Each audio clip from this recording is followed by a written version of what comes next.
You're very welcome. Jill, thank you for that amazing introduction.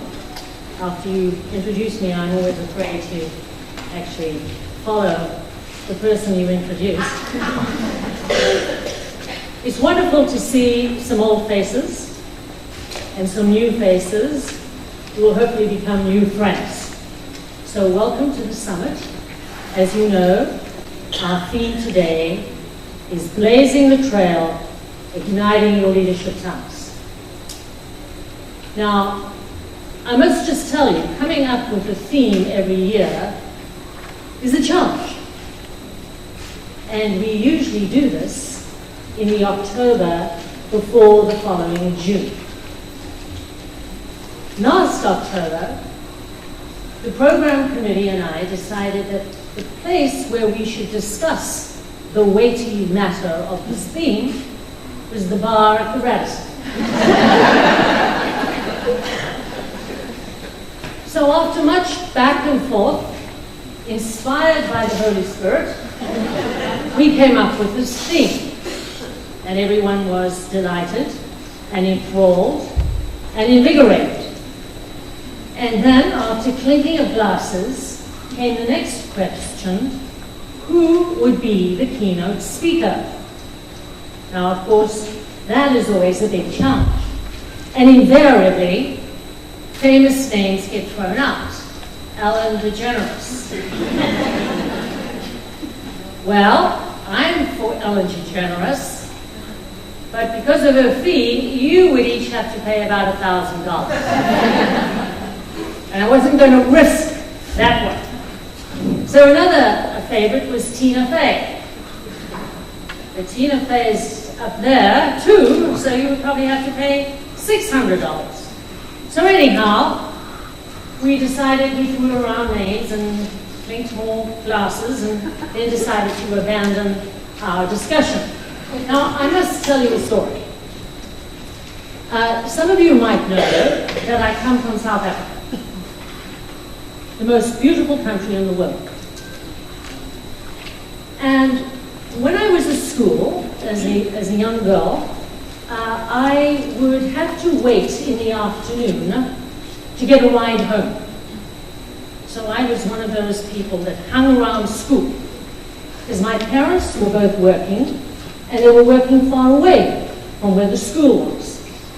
So I would hang around school, and my parents paid for tennis lessons, and they paid for swimming, and the other days I would have to sort of entertain myself. Now, I'm really rather creative, and so I would hang around the art class and beg for a few crayons so that I could paint. But one day I realized there were these strange people crawling around the grounds. Some were dressed in brown, and some were dressed in blue. And they had wonderful uniforms. And I thought, gosh, I would love to have a uniform. And they blew whistles, and they did jumping jacks, and they lit fires. And I said, you know what? I want to be one of those girls. So I went home and I pleaded with my parents. I said, please, please, can I be one of those scouts or brownies or whatever we used to call them? And my parents said, no, you know, we can't really afford the uniform and so on. And sorry. So dejected, I thought, well, you know, really my parents are right. These are a bunch of turncoats. These little whining, jumping jack types, blowing whistles. So warfare was declared. So when they came and they were lighting their fires, I would hide their matches or weapons. And when I saw the tent pegs and they were doing something else, I pulled out the tent pegs and buried them in the soil. And whenever I had a chance, I would, you know, confuse the ropes and the tents and the wigwams so that they would collapse. And I enjoyed myself tremendously. And I watched them, you know, as they whined and went back to the scout mistress and said, oh, can't find our matches, whatever it was. And I said, you see, much better being where I am. Now, one particular Monday morning, as I was sitting at my desk at school, and I was turned round, and there was a little boy called David who sat behind me. And David had a terrible habit of continuously sniffing. Have you ever had a David who was continuously sniffing and wiping his nose on his sleeve? Now, my parents taught me, you don't sniff, you don't wipe your nose on your sleeve, and you use a tissue. So David was forever sitting behind me sniffing. And I had a large 18-inch ruler, and I would turn around and whack him on the head. And this was disciplining David.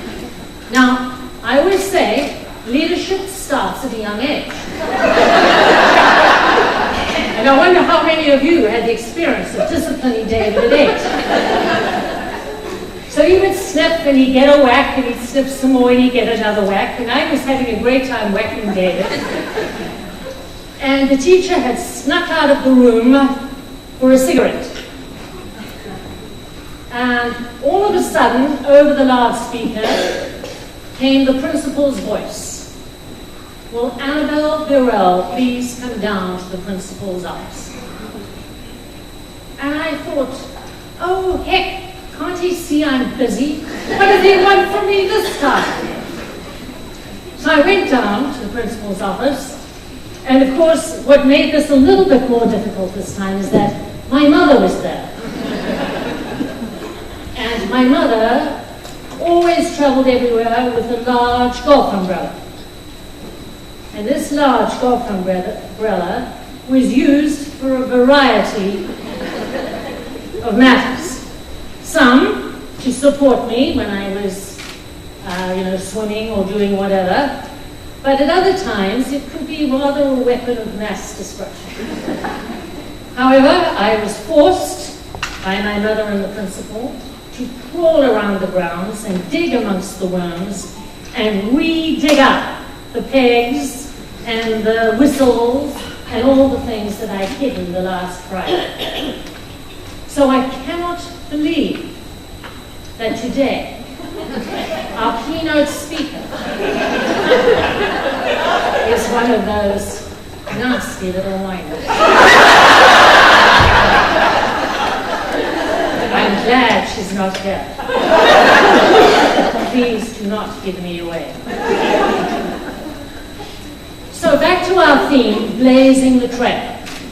Blazing the trail. I wonder what comes up for you when you think of blazing the trail. What comes up for you about yourself? What comes up for you about other people? What does it mean to blaze the trail? And then the question is, what trail? When? How? Why? What's the purpose? For whose benefit? And then, is it going to be a blazing trail of great, dramatic movement, dynamism, a lot of fame, a lot of success? Or will it be a subtle, profound, sensitive, compassionate trail? What trail? What trail comes up for you? And today is an opportunity for us all to reflect on the kind of trail that we are blazing. Because we are all blazing a trail. And I would like to suggest to you that blazing a trail means acting in the world as a beautiful expression of yourself. Acting in the world as a beautiful expression of yourself. Now we could ask, what does that mean, to act as a beautiful expression of yourself? Some of you might recall the wonderful book by Khalil Gibran called The Prophet. And to remind you, the story of the prophet is of a prophet, a man, who's on an island. And the island is called Orphalese. And for 12 years he's there, and he's kind of isolated. He's alone. And people know there's something special about him, but they're not quite sure how to engage with him. And one day, after 12 years, every day he's been sailing and looking out at the sea and hoping that his ship will come to take him home. And one day he sees the ship and his heart fills with delight. And he starts walking towards the quay. And the seeress in the town of Orphalese, Almitra, she who is one of the few people who recognizes the special man in their midst, is very sad. And quite amazingly, all of the people drop what they're doing in their fields, in their houses, in their shops, whatever, and they all go down to the quay. Isn't that something that sometimes happens to us? We have something beautiful and precious right under our eyes, and it's only when it's going on that we realize what we've missed. And so the people converge on the quay, and they say to Al-Mustafa, who is the prophet, they say, before you leave us, please give us some pearls of your wisdom. And so they ask him, talk to us about love. Talk to us about marriage. Talk to us about children. Talk to us about home and houses. And one poet says to Al-Mustafa, talk to us about beauty.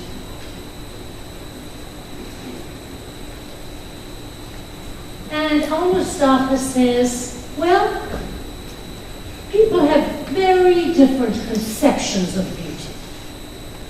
Some people say beauty is about gentleness, others about softness.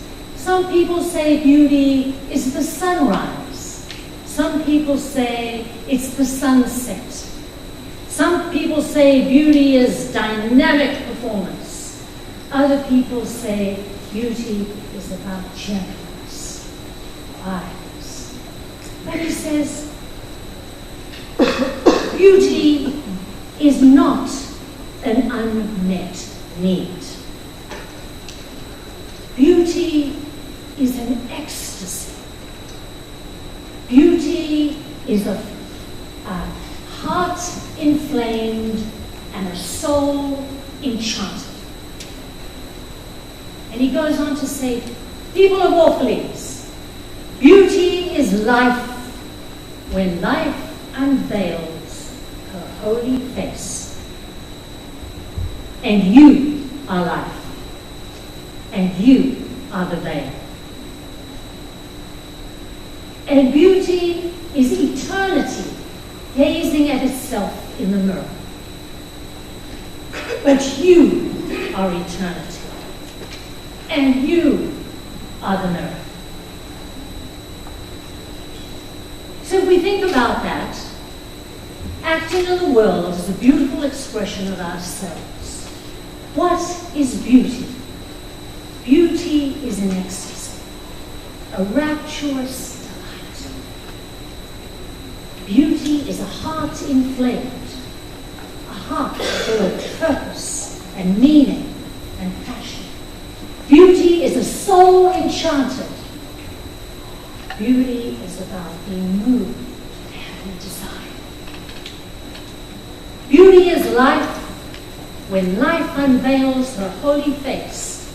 Beauty is all that we are without the veil of our pretensions and our illusions and our fears. Beauty is eternity gazing in a mirror. What is eternity? Something we talk about that is endless, that's permanent, that's enduring. That's us. And all we have to do is look at the reflection. So maybe today we can think about, every day we can look and ask ourselves, how am I acting in the world as a beautiful expression of myself? Because that's all it takes to be a remarkable woman and to blaze that trail. And so, my friends, today we have some wonderful speakers who are here to guide, inspire, remind, help you think about your life, the veil, your talents that you can express in the authentic fullness of who you are. That's all you have to do. And so we will have discussions about stress, and about courage, and about presence, and about presentation, and about how to deal with difficult things, and how to, what kind of, education might help us, how to build a culture where the organization evokes the beautiful expression. These are many of the things that you will be able to enjoy today and help you think about, more consciously, about acting in the world as a beautiful expression of yourselves. In closing, I thought I might just leave you a few words of another very well-known poet. You may have heard of him. His name is Rudyard Kipling. And he has some very interesting ideas to give us about how we can blaze the trail in another way. If you can keep your head when all about you are losing theirs and blaming it on you. If you can trust yourself when all others doubt you, but make allowance for that doubting too.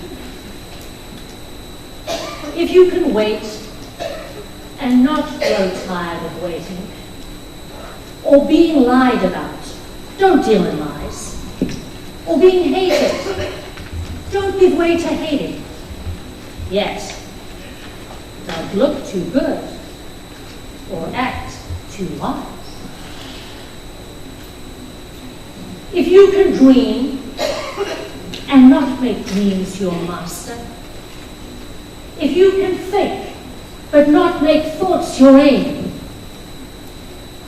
if you can meet triumph and disaster and treat those two imposters just the same,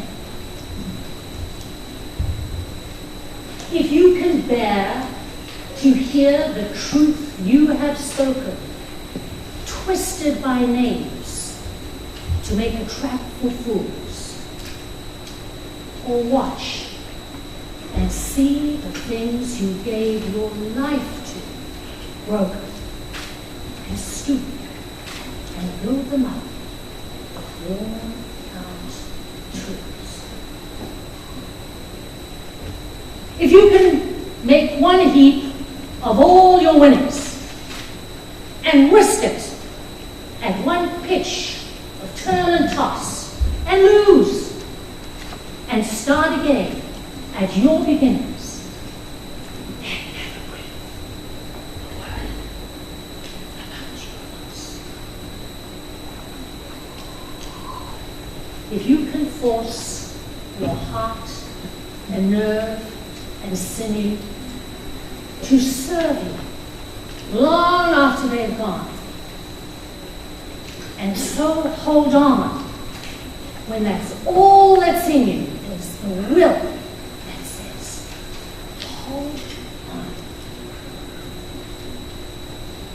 If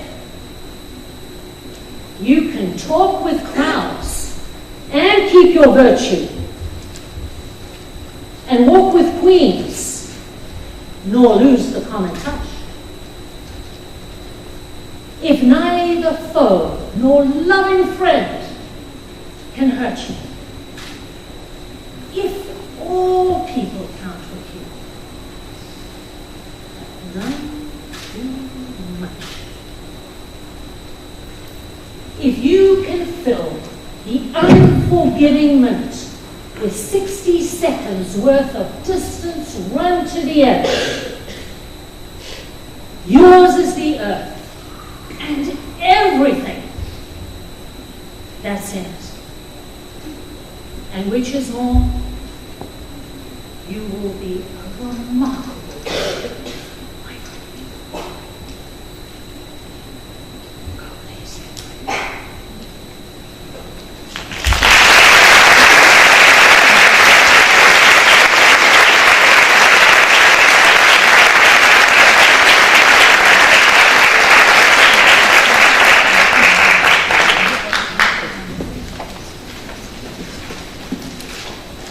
You waiting for more? So everyone, I hope you have a very wonderful day, as Gail mentioned to you. I know we are just about on time.